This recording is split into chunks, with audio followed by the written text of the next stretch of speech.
He cried out pitifully. My head, my head. Among those who rushed to him was Rimsky. The master of ceremonies wept, snatched at something in the air with his hands, and muttered.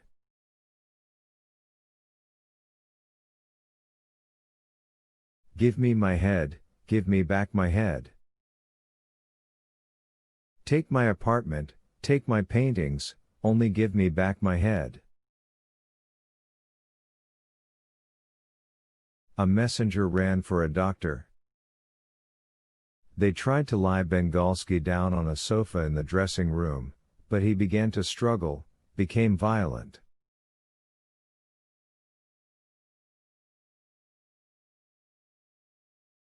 They had to call an ambulance. When the unfortunate master of ceremonies was taken away, Rimsky ran back to the stage and saw that new wonders were taking place on it.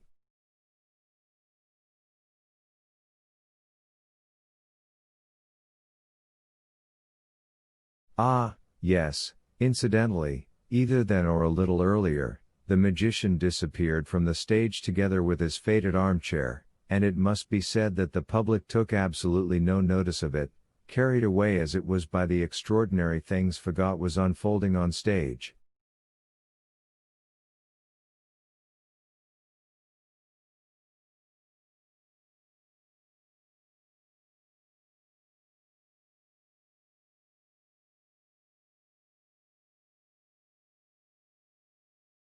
And Fagot, having packed off the punished master of ceremonies, addressed the public thus.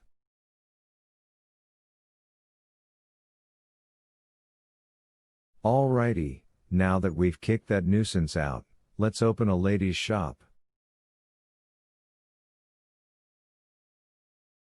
And all at once the floor of the stage was covered with Persian carpets, huge mirrors appeared, lit by greenish tubes at the sides, and between the mirrors, display windows, and in them the merrily astonished spectators saw Parisian ladies' dresses of various colors and cuts.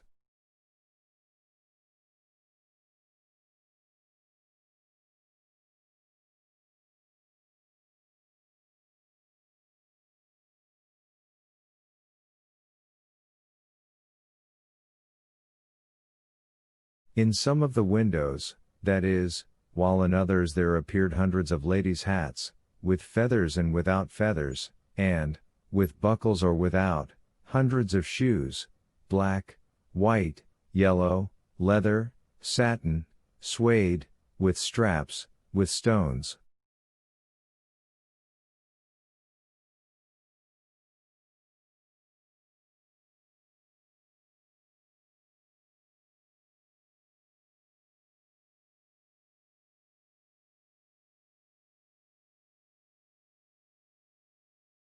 Among the shoes there appeared cases of perfume, mountains of handbags of antelope hide, suede, silk, and among these, whole heaps of little elongated cases of gold metal such as usually contain lipstick.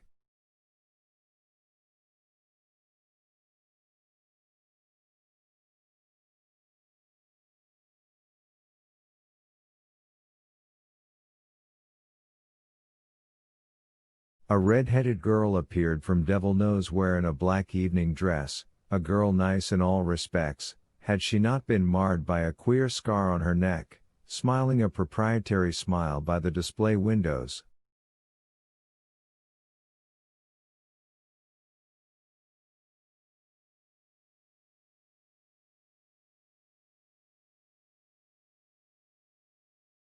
Fagot, grinning sweetly, announced that the firm was offering perfectly gratis in exchange of the ladies' old dresses and shoes for Parisian models and Parisian shoes.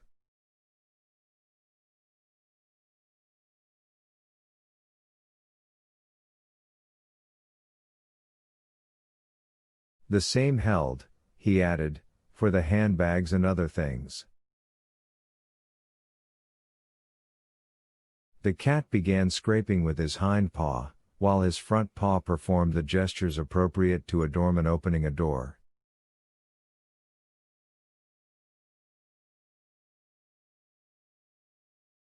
The girl sang out sweetly, though with some hoarseness, rolling her R's, something not quite comprehensible but, judging by the women's faces in the stalls, very tempting.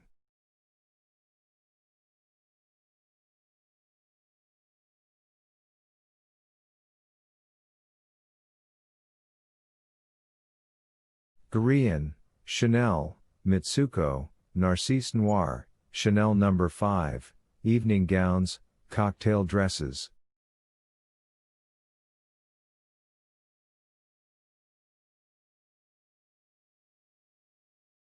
Fagot wriggled, the cat bowed, the girl opened the glass windows.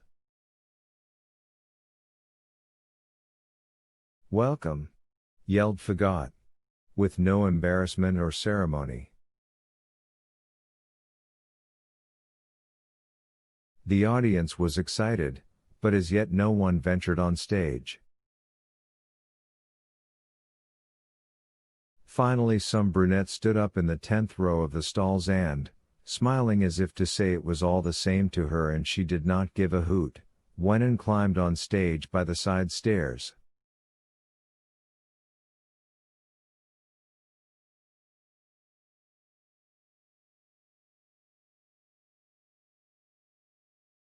"Bravo!" Fagot shouted. "Greetings to the first customer." "Behemoth, a chair." "Let's start with the shoes, madam." The brunette sat in the chair, and Fagot at once poured a whole heap of shoes on the rug in front of her.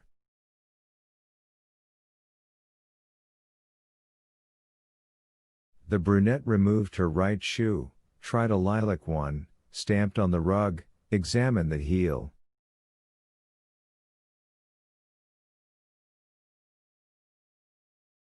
"They won't pinch?" she asked pensively. To this Fagot exclaimed with a hurt air. "Come, come." And the cat meowed resentfully. "I'll take this pair, monsieur," the brunette said with dignity, putting on the second shoe as well.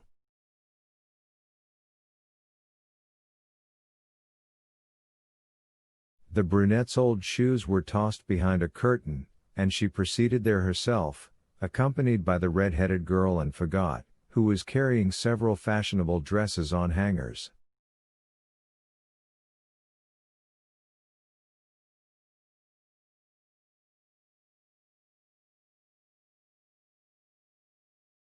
The cat bustled about, helped, and for greater importance hung a measuring tape around his neck.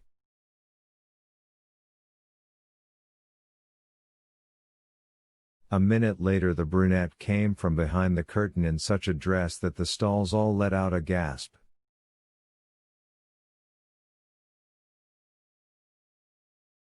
The brave woman, who had become astonishingly prettier, stopped at the mirror, moved her bare shoulders, touched the hair on her nape and, twisting, tried to peek at her back.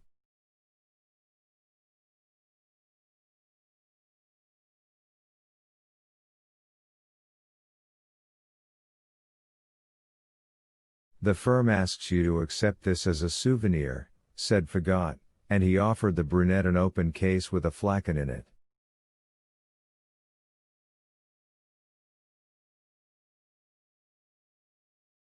"Merci," the brunette said haughtily and went down the steps to the stalls.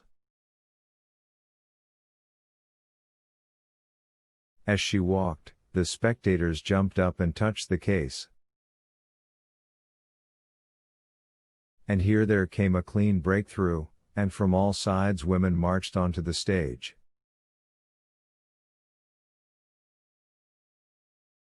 Amid the general agitation of talk, chuckles and gasps, a man's voice was heard.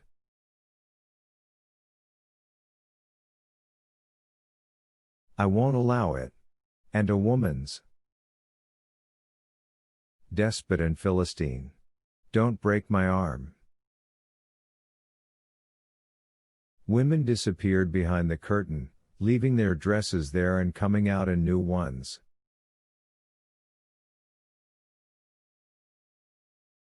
A whole row of ladies sat on stools with gilded legs, stamping the carpet energetically with newly shod feet.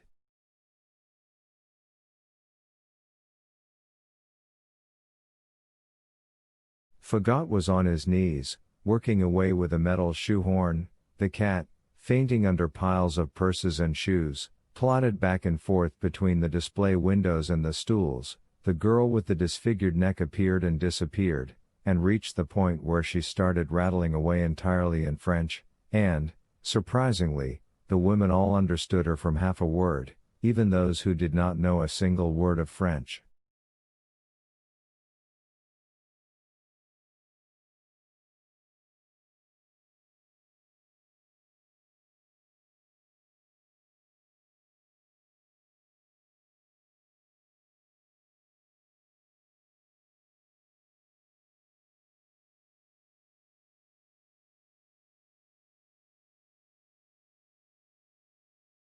General amazement was aroused by a man edging his way on stage. He announced that his wife had the flu, and he therefore asked that something be sent to her through him.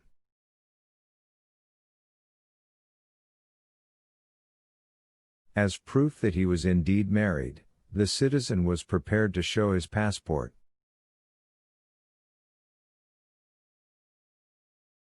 The solicitous husband's announcement was met with guffaws. Fagot shouted that he believed him like his own self, even without the passport, and handed the citizen 2 pairs of silk stockings, and the cat for his part added a little tube of lipstick.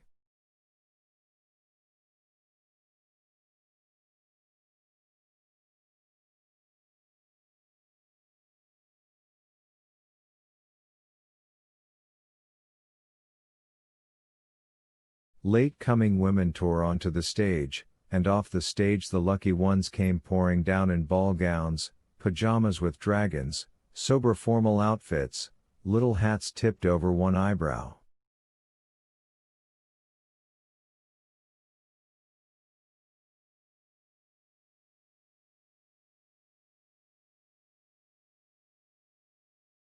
Then Fagot announced that owing to the lateness of the hour, the shop would close in exactly 1 minute until the next evening, and an unbelievable scramble arose on stage.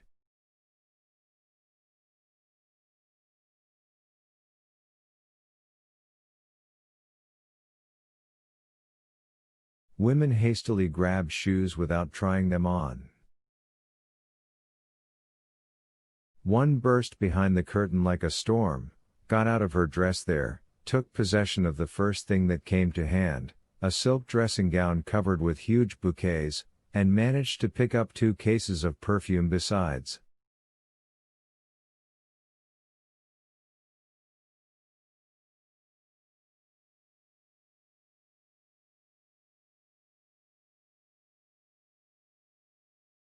Exactly a minute later a pistol shot rang out, the mirrors disappeared, the display windows and stools dropped away, the carpet melted into air, as did the curtain.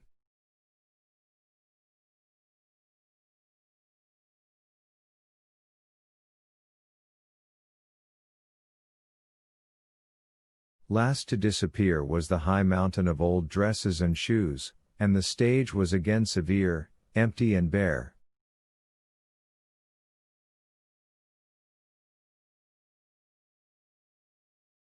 And it was here that a new character mixed into the affair.